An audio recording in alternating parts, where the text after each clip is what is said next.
नमस्कार, स्वागत है आपका न्यूज 24 में। मैं हूं आपके साथ दिव्या अग्रवाल। वोट चोरी के खिलाफ शुरू हुई बिहार की लड़ाई अब रोजी रोजगार पर आ गई है। वोटर अधिकार यात्रा के दौरान भी राहुल और तेजस्वी की जोड़ी ये दावा करती रही है कि बीजेपी बिहार की जनता से वोट तो ले लेती है, लेकिन उद्योग धंधे नहीं लगाती, जिससे बिहार के नौजवान पलायन को मजबूर होते हैं।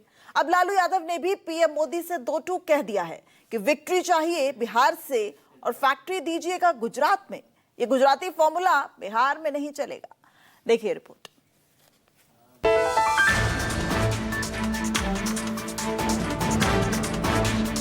मोदी जी चाहते हैं फैक्ट्री लगाएंगे गुजरात में, अब विक्ट्री चाहिए बिहार में।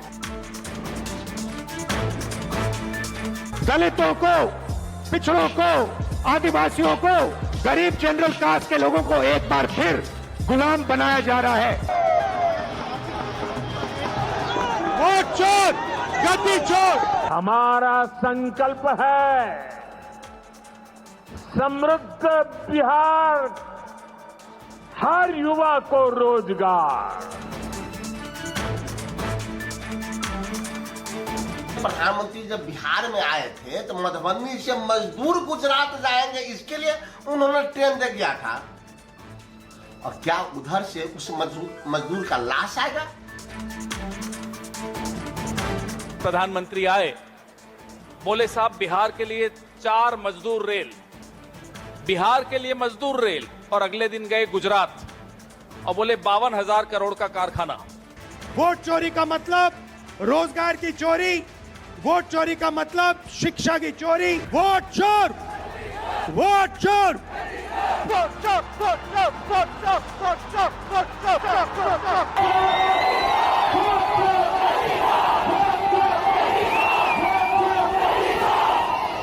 हर रोज एक नया मुद्दा उपजाना, वोट चोरी के तूफान से ध्यान भटकाना। कुछ इसी तर्ज पर बिहार वोट चोरी के नैरेटिव से ध्यान भटकाने के लिए बीजेपी ने गुरुवार को गाली को मुद्दा बनाया। 5 घंटे बंद बुलाया, सड़क से गुजरने वालों से बदतमीजी और धक्का मुक्की की, महिलाओं और बुजुर्गों तक को नहीं बख्शा। लेकिन वोट चोरी के नैरेटिव से गर्म सियासी तवे पर लालू यादव ने ऐसा हथौड़ा मारा कि बीजेपी की पूरी पलटन को सांप सूंघ गया। लालू ने बिहार की लड़ाई को असली मुद्दे पर लौटा दिया। वही सवाल जो वोट अधिकार यात्रा के जरिए राहुल और तेजस्वी की जोड़ी पूरे बिहार में उछाल रही थी, जिसकी पीड़ा बिहार के करोड़ों नौजवानों को सता रही थी। एक्स पर लालू यादव ने एक पोस्टर शेयर किया और पीएम मोदी के कथित गुजराती फॉर्मूले पर सीधा सवाल उठा दिया। लालू ने लिखा, ए मोदी जी, विक्ट्री चाहिए बिहार से और फैक्ट्री दीजिएगा गुजरात में।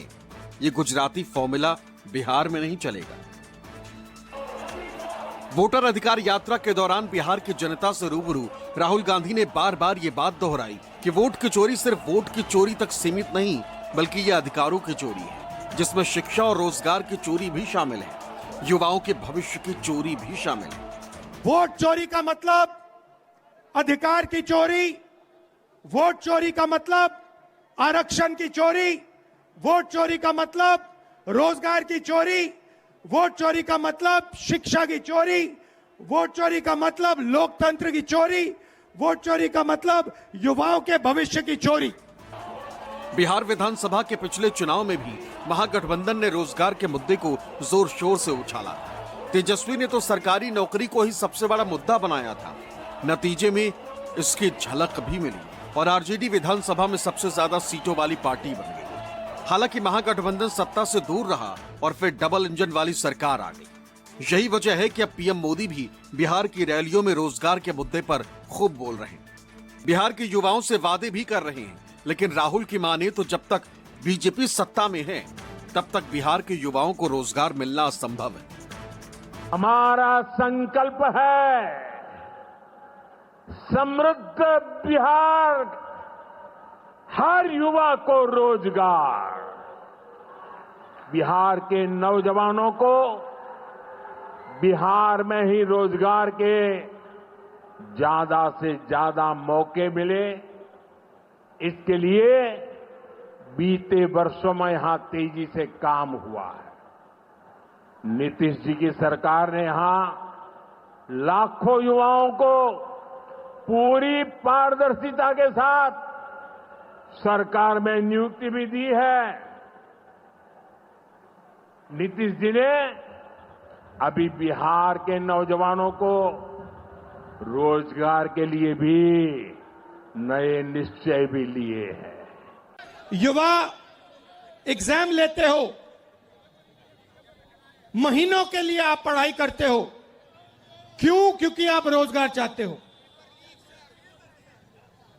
एग्जाम का दिन आता है, उससे पहले पेपर लीक होता है, अमीर लोगों को, कनेक्टेड लोगों को सवाल के जवाब मिल जाते हैं, वो पेपर को एस करते हैं और आप लोगों को हटा दिया जाता है। उसके बाद जो पेपर एग्जाम में पास भी हो जाते हैं, उनके लिए इस देश में, इस प्रदेश में रोजगार नहीं मिल सकता। छोटे व्यापारियों को खत्म किया, नोटबंदी की, अग्निवीर लागू किया, गलत कानून किसानों के लिए लाए। ये हो क्या रहा है? ये हिंदुस्तान के गरीब लोगों को खत्म करने का काम किया जा रहा है। जुलाई के महीने में पीएम मोदी ने बिहार के विकास का संकल्प दोहराया था। मोतिहारी को मुंबई, गया जी को गुरुग्राम और पटना को पुणे बनाने का सपना दिखाया था, लेकिन तेजस्वी ने इसे झांसा बताया। दलील ये कि फैक्ट्री गुजरात में और विक्ट्री बिहार में ये नामुमकिन है, क्योंकि वोटर अधिकार यात्रा के जरिए पूरा बिहार जाग चुका है। पश्चिमी भारत में मुंबई है, वैसे ही पूरब में मोतिहारी का नाम हो। जैसे अवसर गुरुग्राम में है, वैसे ही अवसर गया जी में भी बने। पुणे की तरह पटना भी, वहां भी औद्योगिक विकास हो। ये मोदी जी चाहते हैं फैक्ट्री लगाएंगे गुजरात में, अब विक्ट्री चाहिए बिहार में। ऐसा होने वाला है क्या? ऐसे न ऐसे ठग लोगों को ये बिहार की जनता उड़ती चिड़िया को हल्दी लगाना जानती है।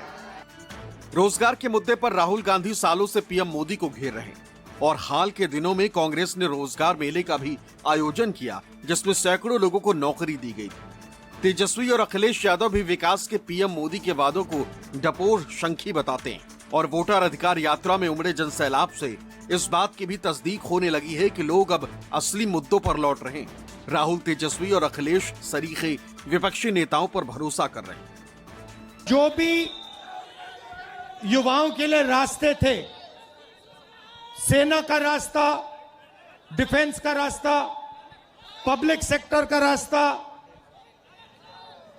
एग्जाम का रास्ता, रोजगार का रास्ता, ये सारे के सारे एक के बाद एक बंद कर दिए गए हैं। पहले सेना में हमारे लाखों युवा जाते थे, देश की रक्षा करते थे, उन्हें पेंशन मिलती थी, उनकी रक्षा होती थी, उनको प्रोटेक्शन मिलता था। आज एक अग्निवीर का हाथ चला गया है, मगर उसको कोई मदद नहीं की जा रही है। उसे परे करके हटाकर लात मारकर घर भेज दिया गया है। मोदी जी जब जब जानते हैं कि चुनाव आता है, ये हारने लगते हैं, तो कोई ना कोई तिगड़मबाजी जरूर ये करने का काम करते हैं। मोदी जी सोचते हैं कि बिहारियों को चूना लगा देंगे। ये बिहार है, बिहार। हम लोग चूना खैनी में रगड़ देते हैं। इस बार आप आइए, आपका स्वागत है प्रधानमंत्री जी, लेकिन 11 साल का हिसाब देना पड़ेगा। कभी आपने क्यूटो का नाम सुना है? आपने वेनिस का नाम सुना है? मैं अध्यक्ष महोदय, आपके माध्यम से जिसको क्यूटो बनाने के लिए सपना देखा गया था, 10 साल पूरे हो गए हैं, अभी तक वहां पर मेट्रो की शुरुआत नहीं कर पाए हैं। और पेपर लीक का सेंटर हो गया है। यहां पे पूरा शिक्षा का सिस्टम पूरा का पूरा बिक गया है। बिहार में युवाओं को रोजगार नहीं मिल सकता। बिहार में महंगाई बढ़ती जा रही है। गरीब लोग कुचले जा रहे हैं। इन लोगों के लिए कांग्रेस पार्टी को लड़ना है। किसानों के लिए, मजदूरों के लिए, गरीब लोगों के लिए, पिछड़ा वर्ग, दलित, इन लोगों के लिए लड़ना है। माइनॉरिटीज के लिए, सबके लिए लड़ना है। बिहार में वोट चोरी के तूफान से सहमी सत्ताधारी पार्टी ने विपक्ष को बैकफुट पर लाने के लिए जीएसटी की दरें घटाई और बीजेपी ये रटमारी करने लगी कि पीएम मोदी ने लाल किले से जो वादा किया था वो निभा दिया। मिडिल क्लास को टैक्स घटाकर बहुत बड़ी राहत दे दी। लेकिन कांग्रेस ने दावा किया कि ये भी तो राहुल के कहने पर ही हुआ, वो भी बहुत देर से। एक्स पर कांग्रेस ने राहुल के बयानों का एक वीडियो शेयर किया जिसमें दावा किया गया कि राहुल जो भी कहते हैं वो करना सरकार की मजबूरी बन जाती है। अब जीएसटी और भी ज्यादा सिंपल हो गया है, सरल हो गया है। जीएसटी के मुख्यतः दो ही रेट रह गए हैं, 5% और 18%, 5% और 18%। और 22 सितंबर सोमवार जब नवरात्र का पहला दिन है और ये सारी चीजों का मातृशक्ति को संबंध तो बहुत ही रहता है और इसलिए नवरात्रि के इस प्रथम दिवस पर जीएसटी का जो एक रिफॉर्म वर्जन है, नेक्स्ट जनरेशन रिफॉर्म किया हुआ, वो लागू हो जाएगा। मैं जो बोलता हूं वो होता है। गलत जीएसटी के समय बोला था, जीएसटी को रिफॉर्म करने की जरूरत है। एक जीएसटी 18%। मैंने कोविड के समय बोला था आर्थिक सुनामी आने वाली है, ऐसा इकोनॉमिक झटका पड़ने वाला है कि करोड़ों लोगों को नुकसान होगा। नोटबंदी के समय बोला था, नोटबंदी हिंदुस्तान के गरीब, किसान, मजदूर और छोटे दुकानदार पर आक्रमण। जब जीएसटी पहली बार लागू किया जा रहा था तो यही लोग कहते थे कि कंज्यूमर स्टेट होने के नाते बिहार को फायदा होगा, और अब जब बदलाव कर दिया जा रहा है तो भी कह रहे फायदा होगा। ये पहले यही लोग कंफ्यूज है। जाहिर है बीजेपी को तेजस्वी की ये बातें और कांग्रेस का ये वीडियो नागवार गुजरा और उसने अपने मतलब का एक सोशल मीडिया पोस्ट ढूंढ निकाला ताकि कांग्रेस को बिहार के चुनाव में घेर लिया जाए। हुआ ये कि केरल कांग्रेस ने बीड़ी पर जीएसटी कम किए जाने को बिहार के चुनाव से जोड़ा। बी से बिहार और बी से बीड़ी लिखा एक पोस्ट एक्स पर शेयर कर दिया। हालांकि जब आलोचना हुई तो केरल कांग्रेस ने इस पोस्ट को हटा लिया, लेकिन बीजेपी इसे तुरुप के इक्के की तरह भुनाने लगी। कांग्रेस को बिहार विरोधी बताने लगी, लेकिन बाबू जगदेव प्रसाद की पुण्यतिथि पर तेजस्वी ने दो टूक कहा कि बिहार की जनता इतिहास पढ़ती है, सब समझती है किसने किसका अपमान किया और किसका अपमान अब भी जारी है। दुखद दुर्भाग्यपूर्ण है और बिहारियों का इस तरह से अपमान, इसकी जवाब अब पूरा देश देगा। जब बिहार के मजदूर गुजरात के सूरत में एक विस्फोट में मर जाते हैं, 25 घायल है, 2 की मृत्यु हो गई, 3 दिन बीत गए, अब तक न प्रधानमंत्री जी का ट्वीट आया न मुख्यमंत्री जी का ट्वीट आया। उल्टे प्रधानमंत्री जब बिहार में आए थे तो मधुबनी से मजदूर गुजरात जाएंगे इसके लिए उन्होंने ट्रेन दे दिया था, और क्या उधर से उस मजदूर का लाश आएगा? आज बिहार की जनता कांग्रेस पार्टी से पूछ रही है कि क्या बिहारी की तुलना आप बीड़ी से करते हैं? बिहार की जनता इसको कभी माफ नहीं कर सकती है। नहीं, अब जो भी है ये गलत ट्वीट था, इसका हम लोग समर्थन नहीं करते। मदनी कह रहे हैं कि हम लोग बात करेंगे आरएसएस से, ज्ञान वापी। तो बिहार की तुलना बीड़ी से करेंगे आप? कितना गिरेंगे आप? प्रधानमंत्री की मां का अपमान किया, गालियां दी गई, अभी तक उन पर क्षमा नहीं मांगा है, और अब सीधा बिहार के अस्मिता का, बिहारियों का अपमान किया। राहुल गांधी आप क्या कर रहे हैं? जगदेव बाबू जी के जो हत्यारे लोग हैं, कर्पूरी जी को जो भद्दी भद्दी गालियां देते थे, जब कर्पूरी जी ने आरक्षण लागू किया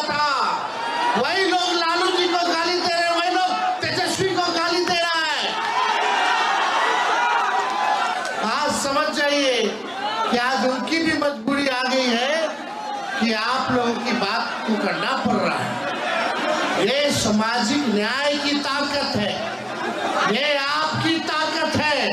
आपने देखा कि कुछ दिन पहले इंडी गठबंधन के यात्रा में, इंडी गठबंधन के मंच से इस देश के यशस्वी प्रधानमंत्री श्री नरेंद्र मोदी जी के स्वर्गीय माता जी को, अब इस दुनिया में नहीं रही और जिनको राजनीति से कोई मतलब नहीं था, उनके माता जी को जिस तरह से अभद्र गाली उनके मंच से देने का काम किया गया।